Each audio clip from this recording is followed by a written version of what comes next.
Darin and Anita on Grand Strand. A music evolution.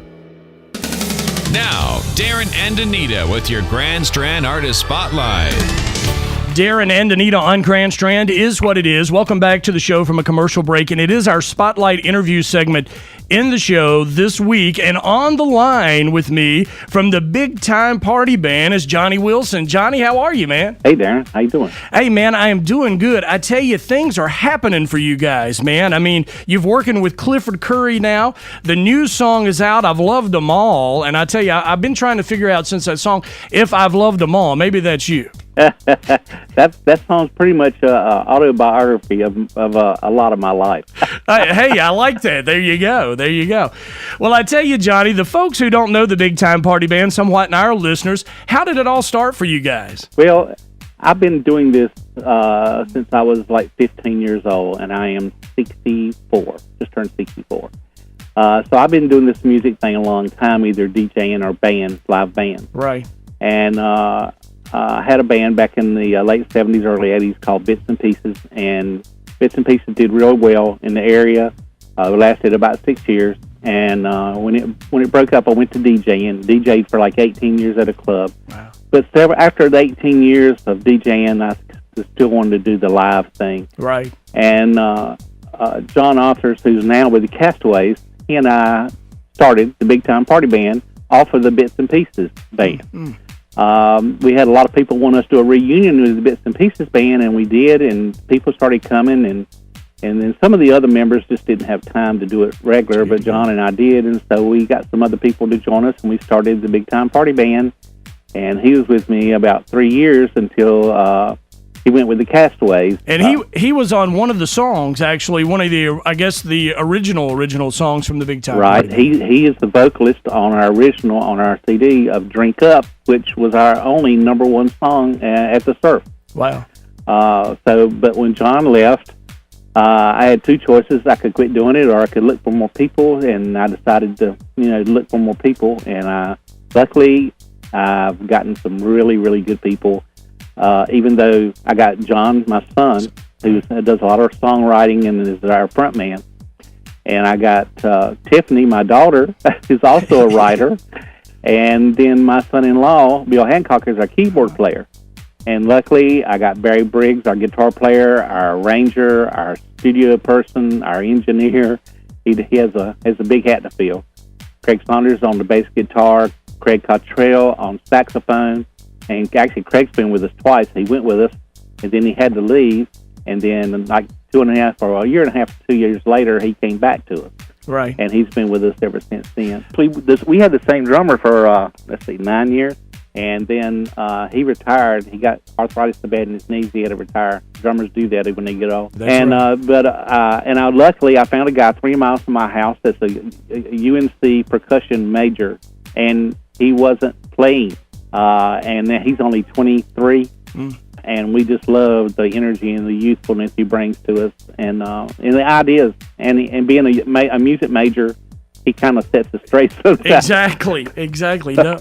Well, it's incredible. I'm going to tell you the success you guys are having right now. I mean, there's been songs out like we talked about earlier, like Nip Sip and Oh What a Feeling, which were songs that were sort of regional songs that started out for you guys. Stations would play them for you. And then Tiff on her own, your daughter there, she's got, had the songs Do You Like and Wade in the Water and all that. I mean, your whole family seems to be really just diverse in entertainment, especially with the songwriting. I like that. Now, what did that have to do with the Cherry Groove song that was out? Because I know when me and Anita played on the radio, I loved to say Cherry Grooving down at Cherry Grove or something. Yeah. Cherry Groove, John had been in Spartanburg, South Carolina with a project he was working on with one of the Southern rock groups. And he was coming back, and it's kind of hitting Cherry Groove and Cherry Grove. Because, we play a Hotos, and right. he was just thinking about it. And so he started kind of humming the song and coming back. He pretty much had the song laid out. He got home, he went to bed, he woke up, and the only thing he could remember was the chorus. And so Barry, our guitar player, and our arranger, he and John got together, and John said, "This is what I can remember of what I was singing." And so they sat down, and Cherry Groove was produced. It came through. And once I heard the rough copy of it, I said, "You know what? it's got a good hook to it. It really does, because that's like I said, all I ever sing when I hear that song, even getting ready for this interview today, once I said Cherry Grove, the next thing that comes to my mind is Cherry Grove. So, yeah. So it just kind of works. It does. So when John brought it to me, and I listened to the rough thing they did in the studio, and I do mean rough. It was John singing and Garrett Barry on the guitar, and they're just kind of roughing it through, and I'm going, I don't know about all the rest of it, but the chorus has got a hook to it. And I said, I think it'll do well. And then they kept working on it. We polished it off as a band. Every band member added their own little feel to it. Our horns added the little Archie Bell thing. Right. Our keyboard player, Bill, he added his part. And it all came together at a rehearsal one night. And when I go, yeah, this is what it's supposed to sound. I actually have video that I took personally of the first time we tried it together as a band. And we're stopping and starting. But once we got it, everybody looks around and goes, oh, yeah, this is going to work. You should make a video up of that to put up online or something on these social media things, like the making of Cherry Grove, Well, I tell you, the next song was 4 o'clock in the morning, and this is the question I got to ask about this. Working with someone like Clifford Curry. Now, what was that like, working with the man, We had a blast. Luckily, we had a rental house here that was empty at the time, and we got Clifford and brought him and kept him here for a whole week. We put him up, we fed him, we took him out to meet the people in Pittsburgh where we live, a little town, and everybody got to meet him at the restaurants and stuff, and got their autographs, got his autographs, and Clifford was loving it, and we were loving it, and the people were loving it. But anyway, we took him to the studio. He got here on I think it was Sunday. We went to the studio on Tuesday morning, and on the third take, he nailed what he had to do. I mean, it was that quick. And we were kind of disappointed because we thought we was going to get to work all day with him. But we did the third take, and Barry looked at me, and I looked at John, and I'm going, I don't think it's going to get any better than that. The timing and everything was perfect. So we just kind of hung out the rest of the day and had lunch and cut up and whatever.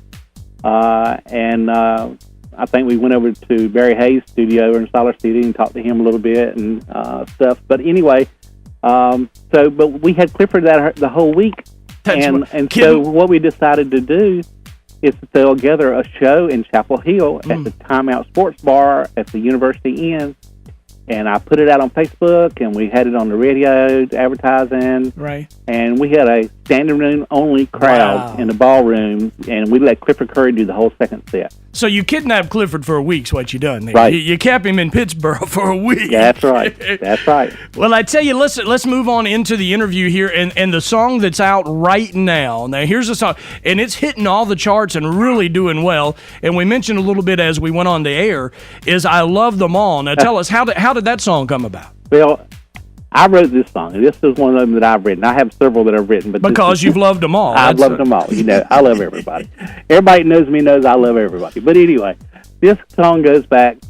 I had a really, really good friend, an old girlfriend that passed away unexpectedly a couple of years ago. Right. And after that happened, when you're 60-some years old, you start reflecting on life. Yeah, exactly. And I hadn't really had a really close old girlfriend to pass away, but she did unexpectedly, and I sat down and I started thinking of my youth, and then people that were in my youth, and I said, you know what, I really, really did really like all those girls, and so I sat down and I started writing the song. Well, I got through writing the words and everything, and I showed it to my wife, and she says, you got to put that out. Wow. You got to put that out. That's she great. Says, because he said, I just found it cute. I found it cute. So I took it to John and Barry. We went to the studio. We started working on it. And like I say, it was rough to start off with. Right. And I said, John, you still got the good voice. I don't have the good voice anymore. So you're going to have to sing it. So I gave it to him. We worked on it in the studio. And then once again, we brought everybody else in, and they added their parts to it. We all added the piano runs, and Craig added the sax, and Barry's doing the guitar part and all that stuff, and we put it together. And when I got through, I go, pretty good, not bad. And awesome.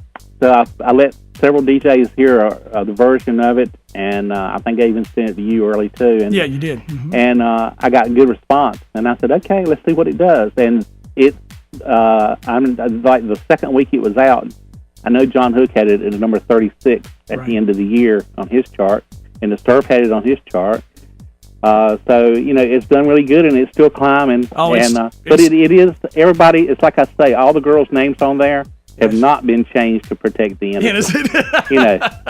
Those are all real people. It started with, I think Marilyn and Carolyn were twins. Right. And they were in the first grade. Wow. In the first grade. First grade. Wow. There you go.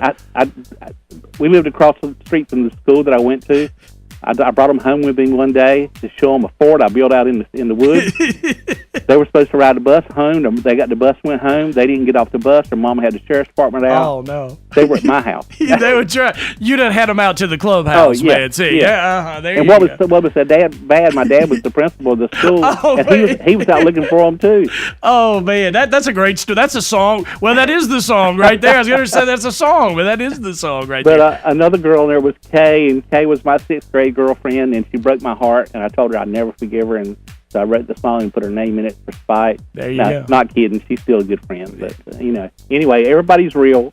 That's awesome. It's an awesome song. I've loved them all, folks. Big Time Party Band, and you got to go find that. You can find it online. And I know, Johnny, what is your website for you guys so folks can get in touch with you and that kind of thing? Okay, www.bigtimepartyband.net.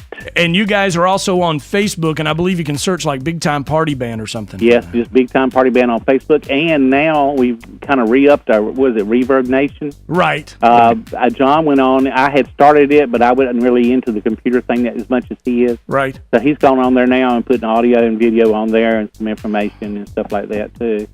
Well, I'm going to tell you, you guys are just climbing. Since Cherry Groove, now I followed you up since Nip Sip, Mo Water Feeling, and all that kind of thing, and Tiff's side of things. But you guys are like just hitting it, from 4 o'clock in the morning, Cherry Groove, and then now the song you got right now, and like you said, it's still being worked. It's really just sort of in its infancy on the air and what it's doing. But just to let folks know too, you guys were producer of the year for yourself in 2013 for the 4 o'clock in the morning, also collaboration, songwriter of the year in 12, and in 09 you guys jumped in a new artist of the year, and I'm going to tell you, much success to you guys, because you're doing an incredible job out there. And when I got meet you at the Carolina Beach Music Awards, really your whole little crew there actually at dinner that night in the restaurant, I thought, I really like these folks because you're just so real when you sit and you talk to people like that. So I appreciate that so much as well. Well, in my real life before I retired, I was a sales rep.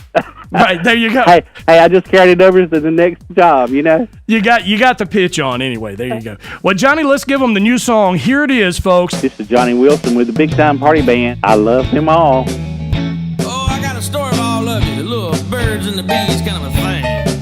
Oh, when I was a boy, I'd always bring the girls home. Darin and Anita on Grand Strand. A music evolution.